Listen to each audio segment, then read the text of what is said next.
Hai guys, jumpa lagi di Bang Jaga Channel. Kali ini seru banget guys, karena isinya daging semua guys. Jangan sampai kamu kena kolesterol guys. Yuk langsung aja kita tonton bareng-bareng guys.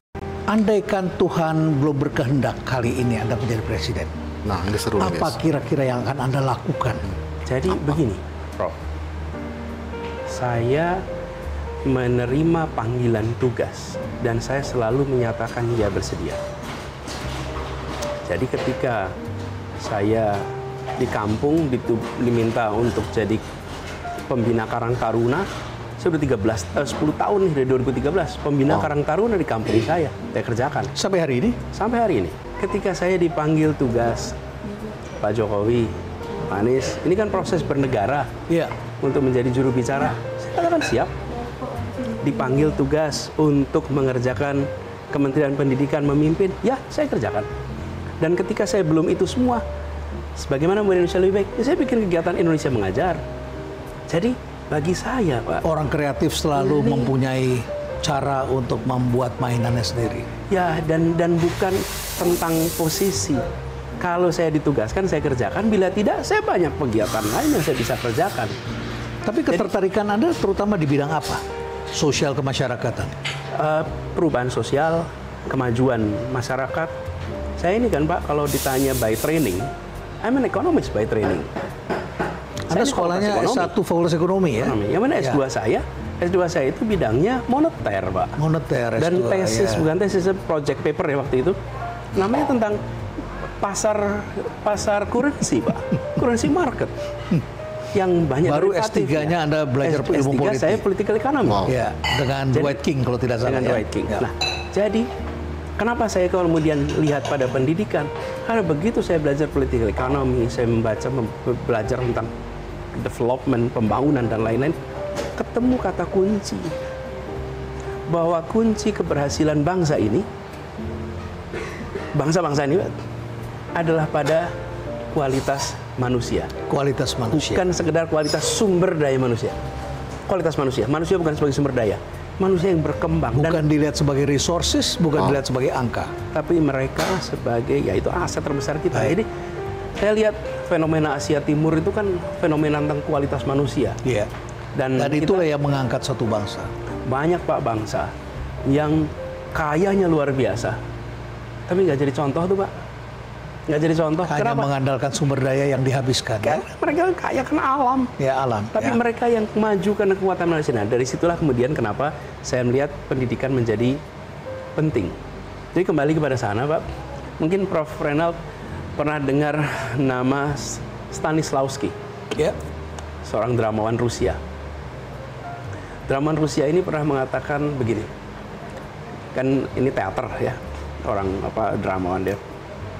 Bahwa yang penting bagi saya, kekuatan itu bukan pada peran, tapi pada aktornya.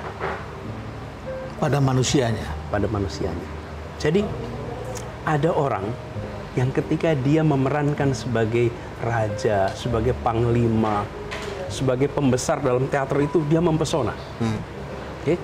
Tapi ketika orang yang sama suruh main menjadi hamba sahaya, bisa lain lagi ceritanya. Dia jadi nggak menarik lagi. Nggak menarik ya. Tapi ada orang, Mbak, yang dia disuruh jadi hamba sahaya, bagus sekali. Dia suruh jadi pembesar, bagus sekali. Kekuatan dia pada orangnya, bukan pada perannya. Dan kita sering juga dengar orang yang ketika pegang jabatan, wih luar biasa. Tapi ketika dia sebagai pribadi, is nobody.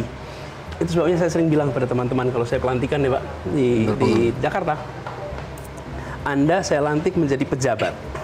Oke? Dengan pejabat itu Anda punya tanda tangan yang semua orang dengarkan. Tapi sesungguhnya yang saya inginkan adalah Anda jadi pemimpin. Pemimpin itu diikuti pikirannya, diikuti kata-katanya, diikuti perbuatannya, Anda punya jabatan atau tidak.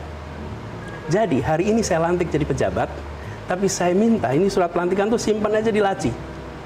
Saya minta Anda jadi pemimpin, di mana orang akan menghormati Anda, mengikuti Anda karena you are a leader. Jadi poin saya tadi Pak ketika pertanyaan, bagaimana ke depan? Fokus pada mengerjakan yang baik dan benar. Baik. Biarkan nanti sejarah yang akan membuktikan.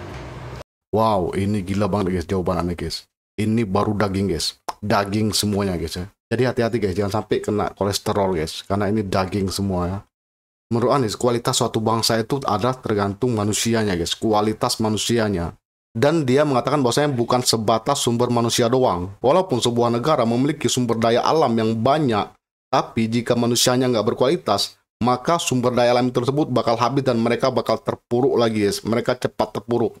Jadi intinya adalah kualitas diri manusianya guys. Makanya bagi Anies yang paling penting di dalam dunia ini adalah ilmu pengetahuan guys. Karena dengan ilmu pengetahuan itulah semuanya bisa berkualitas. Disebut Anies juga bahwasanya banyak banget negara kaya tapi nggak bisa diambil contoh guys. Berarti guys mulai sekarang kita harus belajar lagi guys. Kita harus meningkatkan kualitas diri kita guys. Ya seperti yang diucapkan Anies ini. Pokoknya belajar guys. Ini seperti hadis Nabi yang mengatakan bahwasanya belajar 1 jam lebih baik daripada kerja 1000 hari guys. Kerja tanpa ilmu itu guys, itu sia-sia guys. Atau stagnan ya guys, nggak ada perkembangan ya. Makanya harus belajar dulu kita guys. Makanya mulai sekarang ayo guys, kita belajar sama-sama guys. Seperti yang diucapkan Anies ini guys ya.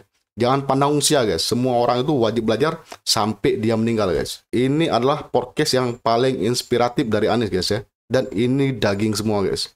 Nah, bagaimana menurut pendapat kamu guys? Silahkan berikan tanggapan, sanggahan, opini, dan kritik di kolom komentar. Semoga itu bermanfaat banget bagi kita semua dan menjadi ilmu baru guys. Oke guys ya, saya cukupkan dulu videonya sampai sini. Dan sampai jumpa lagi di video selanjutnya. Wassalamualaikum warahmatullahi wabarakatuh. Nah ya, sambil bikin video. Sambil gara-gara ulir. Mereka anjir.